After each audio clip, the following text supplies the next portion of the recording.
अब ये बात तो तय हो चुकी है कि ऐश्वर्या राय बच्चन अभिषेक बच्चन से अलहदगी लेने जा रही हैं और उन्होंने बाकायदा तौर पर दुबई की अदालत में मुकदमा भी दायर कर दिया। लेकिन भारतीय मीडिया ये बात कह रहा है कि जनाब ऐश्वर्या राय बच्चन अभिषेक से ग्रे डिवोर्स लेने के लिए जा रही है। अब सवाल ये पैदा होता है कि भाई ग्रे डिवोर्स क्या है और इसकी अहम शराइत क्या होती है, क्योंकि इसकी सबसे बड़ी शर्त जो है ना वो ऐश्वर्या की बेटी पर लागू होती है। आराध्या बच्चन इस सारे मामलात के बाद, डिवोर्स के बाद, बच्चन खानदान का हिस्सा होंगी या ऐश्वर्या राय के साथ जाएंगी, इसकी बिस्मिल्लाहिर्रहमानिर्रहीम, अस्सलाम वालेकुम। आप सभी को खुश आमदीद। मैं हूं सलमान मिर्ज़ा और आप देख रहे हैं मेरा यूट्यूब चैनल और Facebook page sum up with Salman Mirza. Video के आगाज़ में तहे दिल से आप सभी का शुक्रिया, क्योंकि ये वीडियो देखने के लिए आपने अपना कीमती वक्त निकाला है, इस दुआ के साथ कि आप जहां हों खैर वाफियत से हों, सेहतमंद हों और तंदुरुस्त हों। जनाब ये बात तो कन्फर्म हो चुकी है कि ऐश्वर्या राय बच्चन अब अभिषेक बच्चन से अलहदगी लेने जा रही है, लेकिन जो टर्मिनोलॉजी, जो लफ्ज़ इनके दरमियान इस्तेमाल किया जा रहा है वो बड़ा दिलचस्प है। भारतीय मीडिया ये कोट कर रहा है कि जनाब अमिताभ बच्चन साहब के साहबजादे अभिषेक बच्चन ऐश्वर्या राय बच्चन को ग्रे डिवोर्स दे रहे हैं।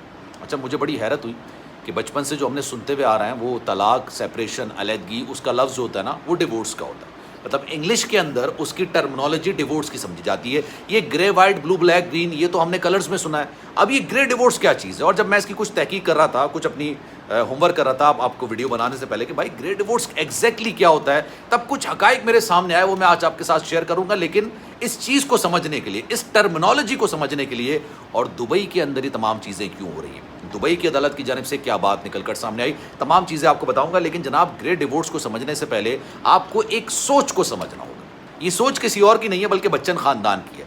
ये टिपिकल बच्चन खानदान की सोच है, अमिताभ बच्चन साहब की सोच है। अमिताभ बच्चन साहब ने जब जया बच्चन साहबा से शादी की तो शादी के बाद जया बच्चन के अपने सास ससुर से ताल्लुकात अच्छे नहीं थे। पूरी दुनिया, पूरा मीडिया ये बात जानता है किस कदर एरोगेंट हैं जया बच्चन मीडिया के साथ, अपने घर वालों के साथ, इवन अपनी बहू के साथ, इवन अपने बच्चों के साथ। उनके एक ही शख्स से ताल्लुकात बड़े अच्छे हैं और वो है उनकी बेटी श्वेता बच्चन।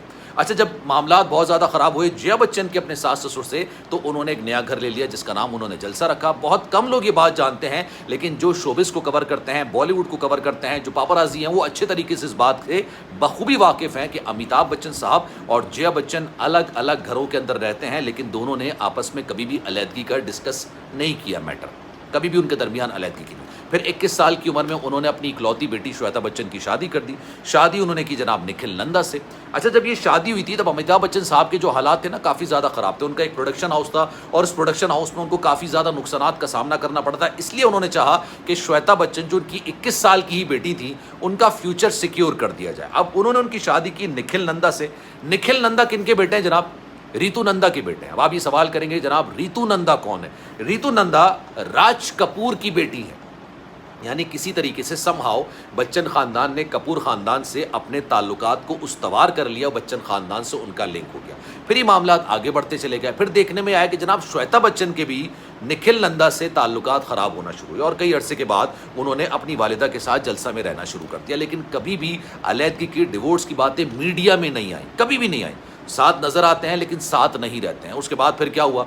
अभिषेक बच्चन साहब की शादी के मामलात निकल कर आए, लेकिन ऐश्वर्या राय बच्चन से पहले उनकी शादी करिश्मा कपूर से होने जा रही थी। और उसकी वजह ये थी कि बच्चन ख़ानदान ये चाहता था कि अपने जो ताल्लुकात हैं ना वो कपूर ख़ानदान से ज़्यादा स्ट्रॉन्ग कर लिए जाएँ। लेकिन फिर हुआ ये कि करिश्मा कपूर की वालिदा ने एंड टाइम पर शादी करने से मना कर दिया। उसके बाद ताल्लुकात ख़राब हो गए और इस वजह से ये श्वेता बच्चन के घराने पर भी इस फैसले का काफ़ी ज़्यादा असर पड़ा। लेकिन कभी भी इन्होंने तलाक की, डिवोर्स की बात नहीं की। पहली बार ऐसा हुआ है कि ऐश्वर्या राय बच्चन और अभिषेक बच्चन के दरमियान अलहदगी की खबरें मीडिया में आना शुरू हुई और इन खबरों ने बच्चन ख़ानदान को काफ़ी ज़्यादा परेशान कर दिया।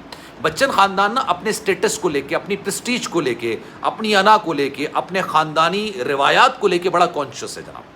आपने अक्सर व बेशतर अमिताभ बच्चन साहब के बारे में ना शाहरुख खान के मुंह से भी सुना होगा। शाहरुख खान से जब पूछा गया कि आप अमिताभ बच्चन साहब को किस तरह से रेट करते हैं, उनके घराने को किस तरह से रेट करते हैं, तो उन्होंने कहा कि यार ये बड़े टिप टॉप रहने वाले लोग हैं।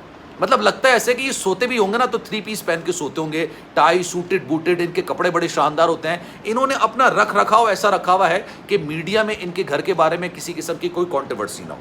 लेकिन पहली बार ऐसा हुआ कि इनके ख़ानदान में से किसी फ़र्द का नाम मीडिया में बाकायदा तौर पर उछाला गया और वो थे अभिषेक बच्चन। अब अभिषेक बच्चन और ऐश्वर्या राय बच्चन के दरमियान ताल्लुकात ख़राब हुए 2021 में, जब पानामा पेपर्स का, मैं पिछली वीडियो में तमाम चीज़ें आपको बता चुका हूँ। अब इससे आगे बढ़ते हैं।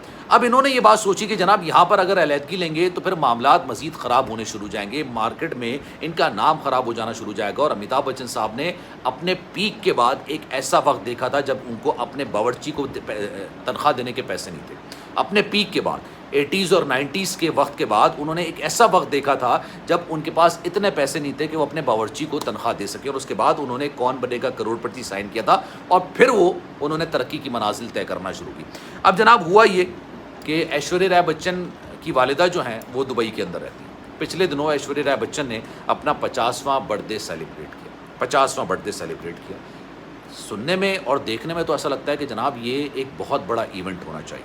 50वीं सालगिरह आप इंजॉय कर रहे हैं। अभी सालगिरह इन्होंने बच्चन ख़ानदान के साथ नहीं, अपनी वालिदा के साथ। हालांकि बड़ी दिलचस्प बात यह है कि इस तकरीब के अंदर अभिषेक बच्चन को होना चाहिए था, लेकिन अभिषेक बच्चन भी इस तकरीब का हिस्सा नहीं थे।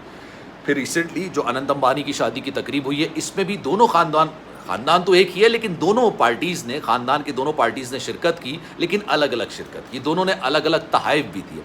अब इससे ये बात साबित होती है कि जनाब इन दोनों के दरमियान मामलात बिल्कुल अलग हो चुके हैं। अब फिर जो ऐश्वर्या राय बच्चन हैं उन्होंने दुबई की अदालत में ये दायर किया दावा कि भाई मैं अमिताभ बच्चन साहब के जो साहबजादे हैं अभिषेक बच्चन, उनसे अलहदगी लेना चाहती हूँ, क्योंकि मुंबई के अंदर या भारत के अंदर इन दोनों की अलहदगी इसलिए नहीं हो सकती थी या इसलिए अलहदगी पर आमादा नहीं हो सकते थे क्योंकि अमिताभ बच्चन साहब को अपनी प्रेस्टीज, अपनी सोच, अपनी घरेलू रिवायात का बड़ा पास रखना था। हालांकि उसी की धज्जियाँ उन्होंने खुद उड़ाई हैं। आपको पता है कि इस रिश्ते में, अभिषेक और ऐश्वर्या के रिश्ते में सबसे ज़्यादा जहर किसने घोला है?